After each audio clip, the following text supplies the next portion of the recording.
ਕਦ ਮੇਰੇ ਵਸ ਦੇ ਵਿੱਚ ਸੀ ਕਿ ਪੁੱਤਰ ਜਾਂ ਧੀ ਲਵਾਂ। ਕਦ ਮੇਰੇ ਵਸ ਦੇ ਵਿੱਚ ਸੀ ਕਿ ਪੁੱਤਰ ਜਾਂ ਧੀ ਲਵਾਂ। ਮੇਰੇ ਤੇ ਫਰਜ਼ ਸੀ ਜਿਹੜਾ ਮੋਹਰਾ ਹੈ ਪੀ ਲਵਾਂ।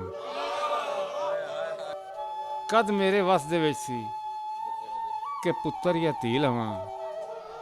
ਮੇਰੇ ਤੇ ਫਰਜ਼ ਸੀ ਜਿਹੜਾ ਮੋਹਰਾ ਹੈ ਪੀ ਲਵਾਂ। ਉੱਧੜ ਗਿਆ ਵਾਂ ਜ਼ਾਲਮਾਂ ਇਹ ਸੋਚ ਸੋਚ ਕੇ।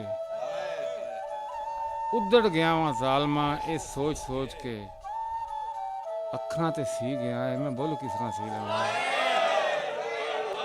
ਉੱਧੜ ਗਿਆ ਵਾਂ ਜ਼ਾਲਮਾਂ ਇਹ ਸੋਚ ਸੋਚ ਕੇ। ਅੱਖਾਂ ਤੇ ਸੀ ਗਿਆ ਹੈ ਮੈਂ ਬੋਲੂ ਕਿਸ ਤਰ੍ਹਾਂ ਸੀ ਲਵਾਂ।